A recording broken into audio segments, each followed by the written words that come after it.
Hey there, welcome back to The Daily. This is Adriana. It's really great to be back here with you for another day of practice as we begin to wrap up this theme of the month, which we've been practicing with: trust, faith, confidence, the many different shapes or forms of faith in all of their glory. I was thinking about these everyday kind of leaps of faith or extensions of trust that we tend to make so often that they're practically invisible. I know that sometimes faith can seem a little bit off-putting, maybe it brings up a lot for us, and yet I've just been noticing in my own life and in my own practice how we tend to engage in these small acts of faith or these small acts of trust very regularly. Anytime that we do something because we trust that it is worth doing, even if we never see the results of our labor, even if we never get the accolades, even if it's never witnessed by somebody else. I've been thinking about this in looking at parenting and how, as a parent, one might trust that they are instilling their children with some semblance of a moral compass, giving them some tools for life that their kids might not ever need to reach for until long after they're gone.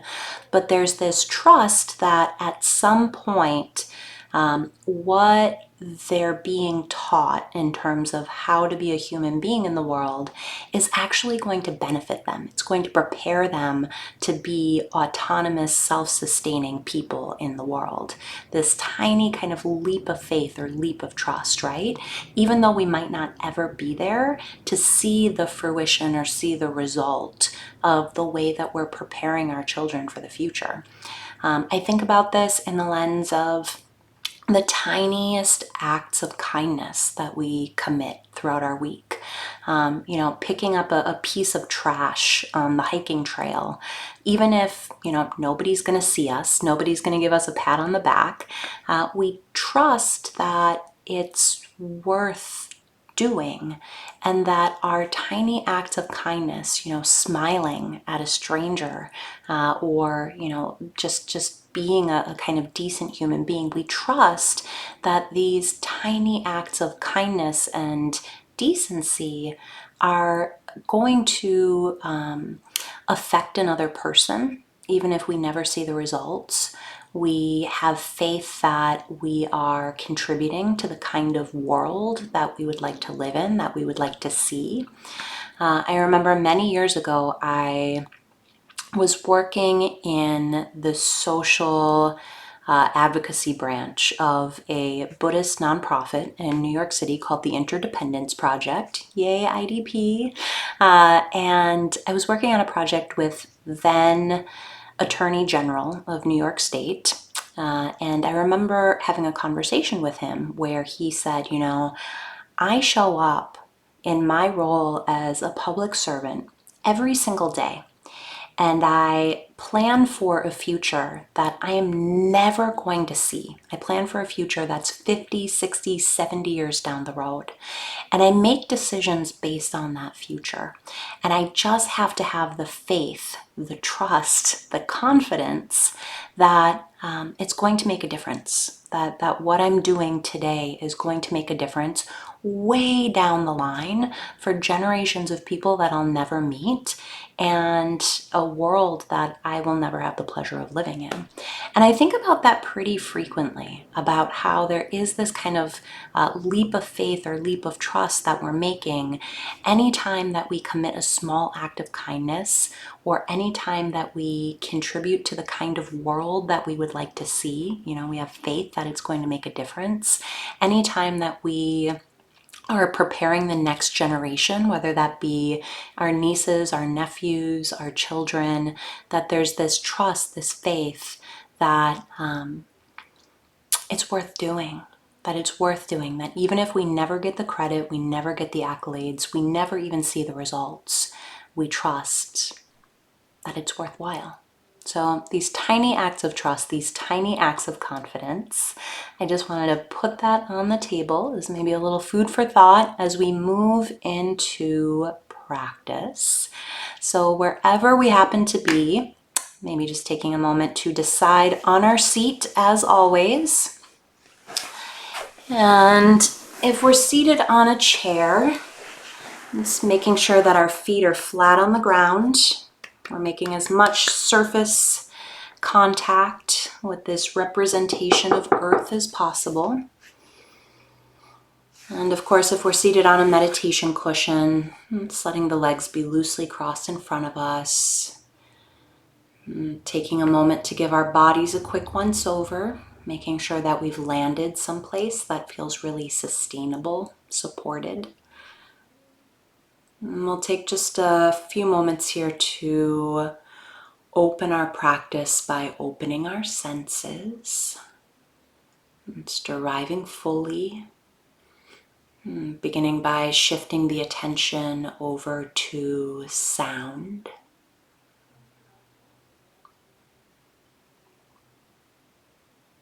Just receiving the sound of the room that we're in.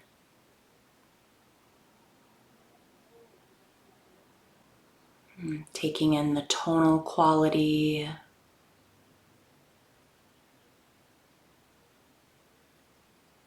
Maybe even welcoming the sound of the room as new, fresh. Meeting the sound as it is today, at this moment.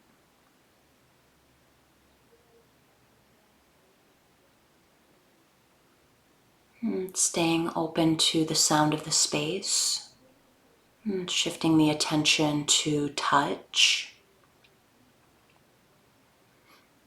So taking a few moments to physically land, centering ourselves in our bodies. The mind is a brilliant time traveler, but the body can only be one place. It's only present. Feeling the shape that the body makes. That light pressure where the body makes contact. Taking in the texture of our clothing, temperature of the air on the skin. It's locating our vantage point here. Dropping the attention into the feet. Maybe just wiggling a toe or two, feeling our feet here. Texture of our socks, temperature of the air. Just bringing some interest to our direct experience here. Body and space, no filter. Tracing the attention across the shin bones. Circling the kneecaps. Grazing through the thighs. Landing in the hips. Feeling where the sit bones meet the chair, the cushion. Bringing the attention to the tailbone, sacrum, base of the spine. Just beginning that slow, deliberate climb, almost as though scaling a ladder.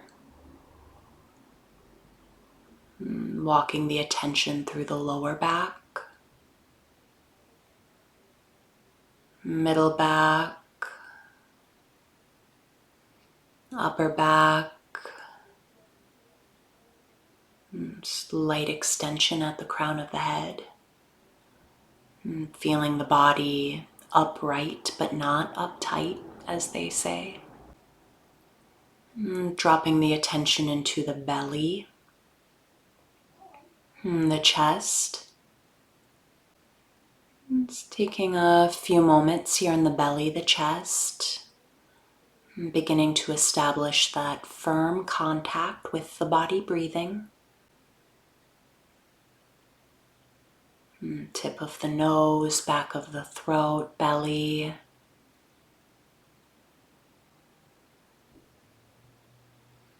And then wherever, however the breath is most available in the body today, most easily felt, it's dropping our anchor of attention here, home base, the place that we return to, and continuing into practice. It's using that singular instruction that as our minds wander, which they naturally will, it's noticing when we've left our breathing, acknowledging what captures our attention, and then gently, firmly coming back to the breath in the body.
So again, if we find ourselves drifting, maybe totally lost in thought somewhere, no big deal.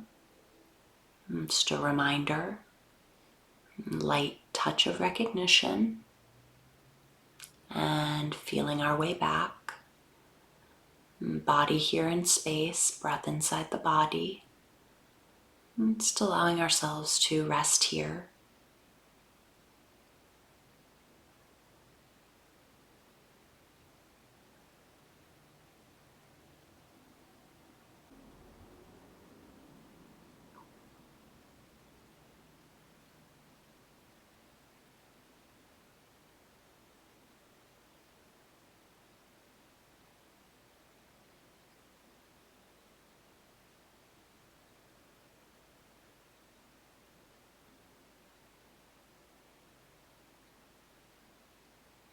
So I want to offer a bit of encouragement here that because the form of our practice is so simple, there's really just one thing that we're doing. Continuing to usher our attention back, maintaining some semblance of objective awareness of where the mind goes in practice. It is increasingly important that we're doing this simple thing with kindness. When we talk about these little acts of kindness, this extends to ourselves as well. So again, each time we find ourselves drifting, lost in thought, we might choose to acknowledge where we've landed and give it a little nod, but then very kindly, very gently, without criticism or reproach, walking the attention back and simply feeling the body breathe.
So one of these analogies that can be really useful here is just the idea of keeping the front door and the back door open.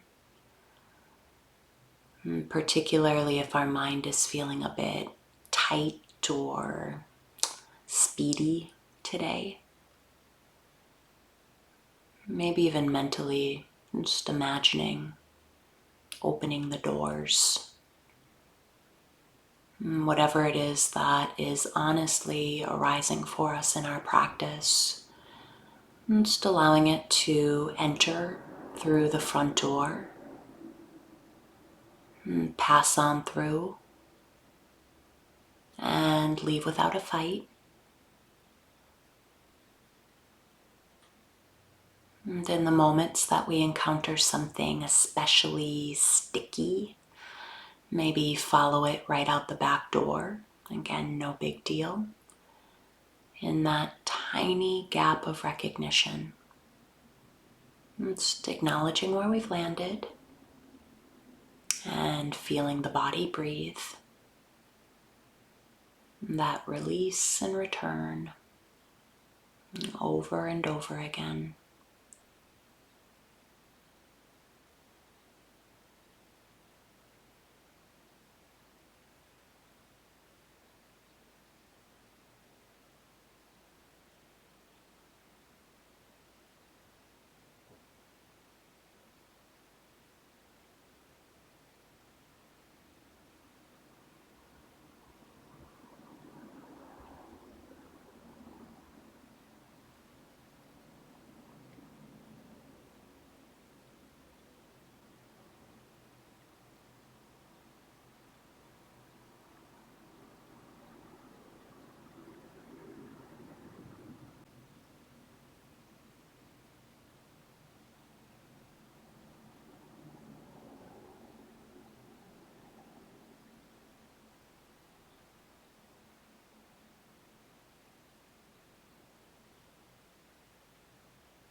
And again, if we've left our body, left our breath, maybe left the room altogether, no big deal. It's a tiny act of kindness. Just a light touch of acknowledgement and feeling the body breathe.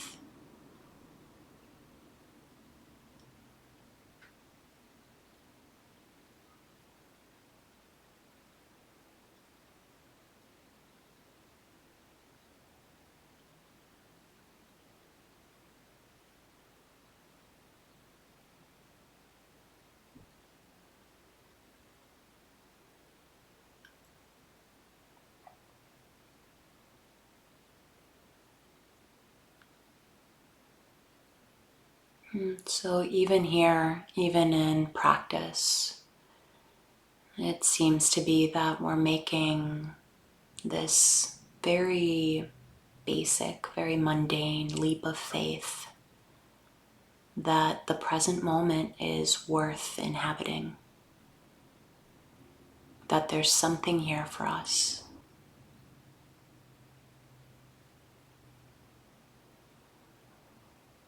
Some days, of course, it might be easier than others to verify that faith, but we keep showing up regardless. This tiny leap of faith.